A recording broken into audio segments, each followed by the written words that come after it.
Have you ever wondered why your favorite manga was so good? Well, I'm here to tell you why, or at least some semblance of a reason. In many illustrations, there's usually a concept taken into account called vectors or flow. And this is the general path the eye is made to follow, either through shapes that resemble arrows or path, or the use of contrasting colors to attract the eye. However, since color is absent from manga, mangakas tend to use the images within the panel, text balloons, sound effects, and the composition of the panels within the page overall to get your eye pointed in the general direction of the page or specific panel. This flow is typically illustrated as a fluid motion or a line, but that's not really how the eye works. The eye can do two things when looking: follow an object or an image, or move from point to point. This matters a lot since your eyes are what allow you to absorb and experience the manga in the first place. To illustrate this concept for you, put both of your hands up with your index fingers out like this, and look at those 2 points repeatedly, back and forth. Now do this a few times, moving as fast as you can between those points. Now, focus in on what you're seeing in between the time you look at those 2 points, while still doing it. What you see may surprise you. You see nothing, and all you see is just the 2 points that you've been looking at. This is because when looking around from point to point, your brain temporarily makes you blind and fills in the blanks itself, or it just withholds the information coming from your eye for a split second. And this relates to the way panels are shown, because it doesn't show every intricate moment of an action, it shows parts, allowing your mind to fill in the blanks, similar to the concept I just discussed about your eyes. But either way, this matters because when you're reading manga, your eye doesn't really flow with the panels, it moves from point to point, allowing your mind to fill in the blanks as it goes along. For the sake of illustrating this point even further, just read this page normally as you would any other manga page, but pay attention to where your eye stops within the page. Now typically you'd start looking at the speech bubble, then to Luffy's hat or the start of his arm, then about halfway down the arm, and then all the way to the monster. This creates a sense of depth, making it seem like the action is unfolding with the very movement of your eye, as you cannot see the whole page with just one look. This creates a masterful image that flows like water. From the first point, your peripheral vision entices your eye to move to the next point until the page has been complete, while also having your brain keep in mind the way it's supposed to be read, aka left to right, right to left, etc. And basically, if all that sounded like a bunch of bullshit to you, if reading a page makes you confused on what to look at next and takes you out of the world, it's bad. Another technique artists use is called busyness, and basically in layman's terms is the amount of information going on within an image, or, for lack of a better word, detail. For example, this page here in one of Junji Ito's manga is very busy within this specific part of the image, highlighting it and making it the focus of the image for your eyes to be drawn to. And if a page or an illustration had no busyness whatsoever, it would literally just be a white or a black image or a singular color.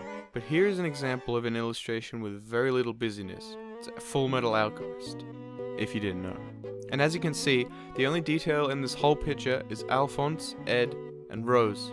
However, Rose has less focus as there is less detail in her shading compared to Al and Ed. This matters because the busyness will lead your eye towards an image or a panel, and sometimes unintentionally to panels outside of the author's intention. Or this can just confuse you to the point where your eyes just rush around the page looking where to go next, since it's not very clear. And this will take you out of the world, and possibly ruin your experience. The busyness of a panel itself can be accounted for, but the main judgment of a page should be the composition of the page overall and not individual panels, but it should be judged on where the panels are placed and where they aren't placed in order to convey a certain mood or flow of a page. Now that I've introduced these concepts to you, it's time for the fun part: analysis. Now I'm sure you've understood these concepts in some fashion or another, so let's move on to the analysis of your favorite shonen and non-shonen manga.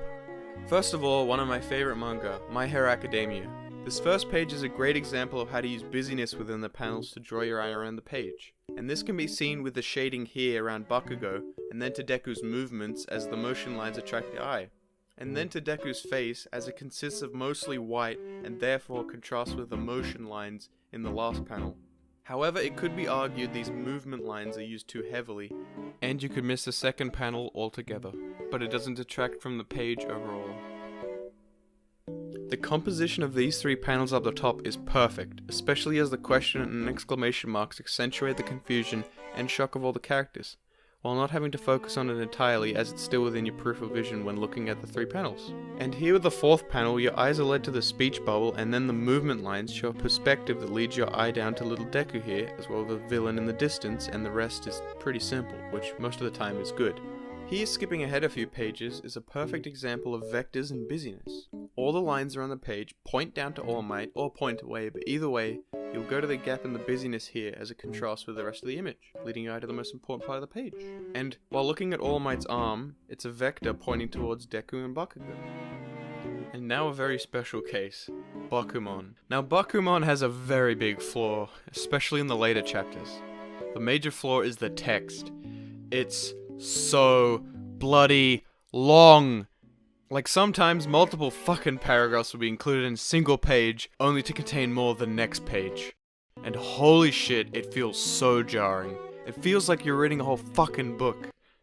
And this is a perfect example of the imbalance within the whole busyness of a page, because all that's really being focused on within the page overall is the text, and there is so much text.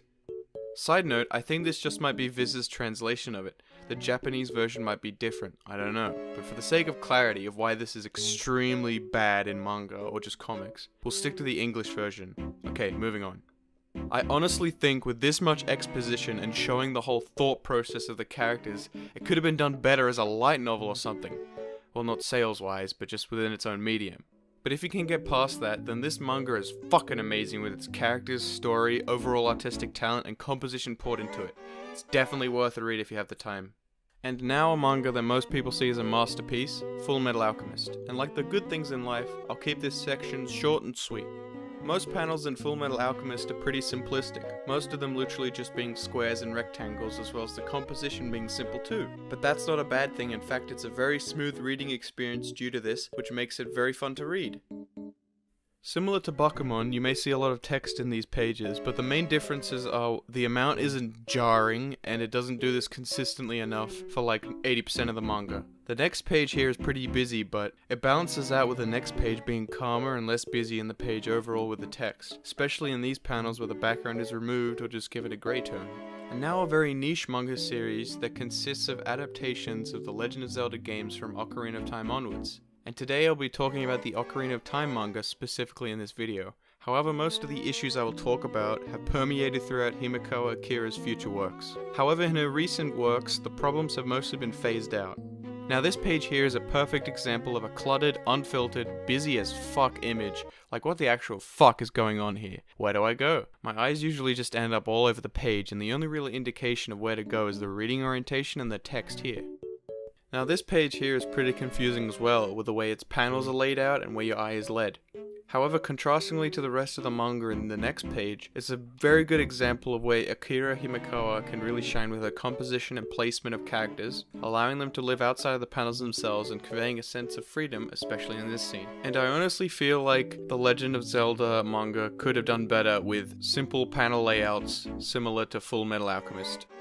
All of these techniques I've talked about aren't exclusive to manga. In fact, the same concepts can be applied to comics and graphic novels alike as well. If you want a kick-ass source of all the inner workings of this sort of shit, I recommend Scott McCloud's Understanding Comics and Making Comics books. Because if this stuff got you excited, those books will be an amazing read for you. And I also recommend the videos by Super Eyepatch Wolf. He makes some great points on the strong suits of manga that I might have failed to convey or illustrate in this video, so check him out if you think this stuff is pretty interesting. And go donate to my completely real Patreon. Just $1. I need to eat cheese and crackers. But seriously, thanks to anyone who's watching. This is my first serious video and I was really invested in it.